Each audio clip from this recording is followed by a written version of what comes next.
So I was streaming the other day, and a Twitch chatter wanted to know how to grow their cities even better. So let's talk about it.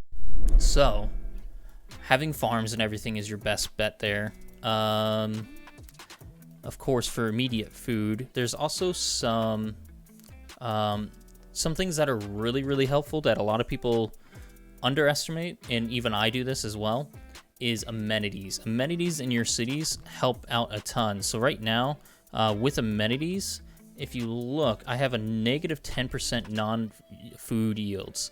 And then also there's some, let's see, amenities growth. I get minus 15 from being minus 1. So that's pretty substantial. And if you got minus 2 or minus 3 in your cities, that's going to be a lot worse. So getting things up like entertainment complexes or water parks are going to be helpful for that, or getting up luxuries would help you get that up. I obviously need to get that up for myself too. So like in all my cities, I'm like minus 1, and that's going to be hurting a lot of my cities.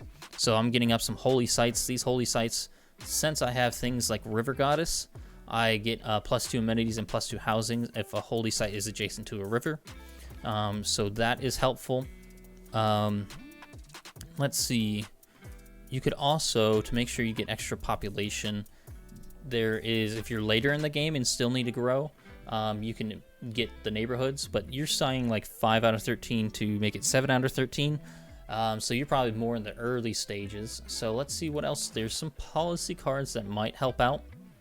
Another thing I tend to do whenever I settle a new city, like this one, I'm going to be settling down here.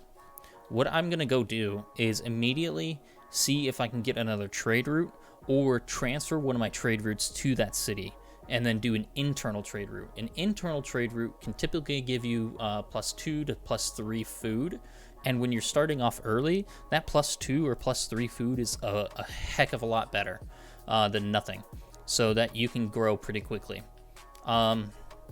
Again, also another thing is to make sure that when you first settle a city, like, so if I was to settle a city around here, let's do this for example.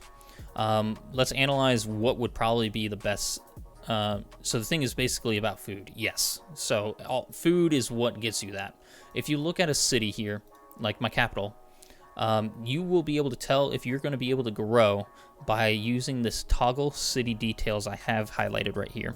If you go ahead and click here, on this left-hand side, what you can see is you can see food per turn, you can see food per consumption, food needed to grow to the next population, which is 17, food growth per turn, which is plus 20, amenities per growth, I have 0 because my amenities are 0, modified food per turn is plus 20, housing multiplier is 1, loyalty is no penalty, and your food surplus is plus 20. Plus 20 is insane. That's a really good one. Let me show you one that's not so good.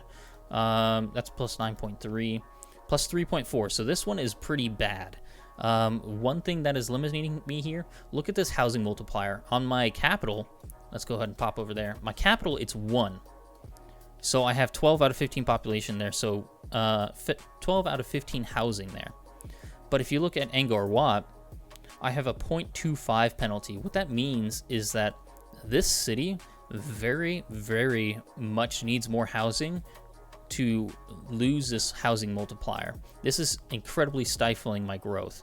If you wait 5 turns, and we'll look at this housing multiplier again, and you'll see that it's going to be at 1 because I'm going to have extra housing because of my pantheon that I chose, which gives me the plus 2 housing and plus 2 amenities. So not only will I lose that housing multiplier, I'll also lose my amenities growth bonus here. That's a negative multiplier. So that would go, instead of minus 15, it'd probably go to 0.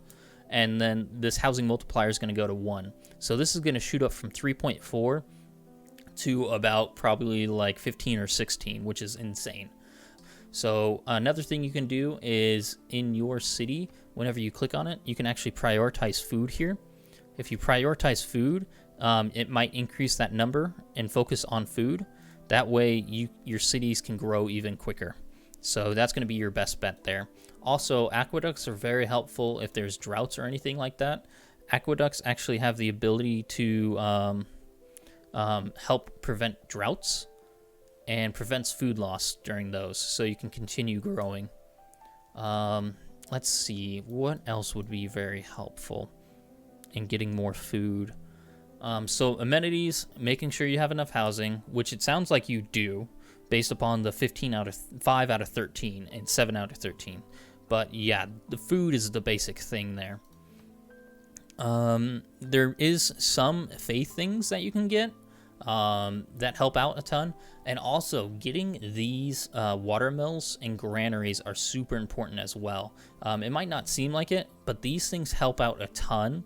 The +1 food and +1 production seems really, really minuscule at first, but when you compound it throughout the game, it helps a ton. So like this city, luckily I already have 12.7, so I'm very, very good on food anyway, so I really don't have to do too much for food in here.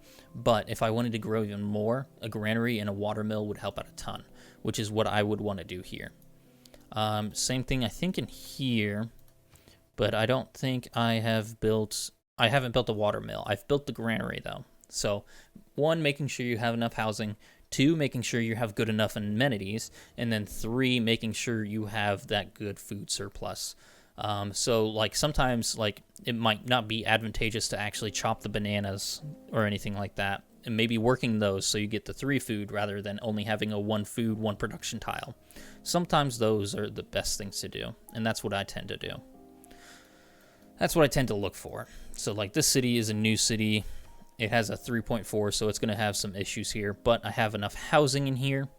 I just need to have better amenities. That gives, I have a minus 15% penalty. And I need to get things like, I already have a granary in here. I don't have a water mill because I'm not on a river. But getting this aqueduct is going to be helpful for preventing food loss. And then getting up a couple farms up here would help me out a ton too. So I'm probably going to get a farm here and 2 farms here and then potentially 1 here. So that's what I kind of look for. If you guys like this video, you're going to love this one right over here about how to settle your cities. See you guys in the next one. Bye.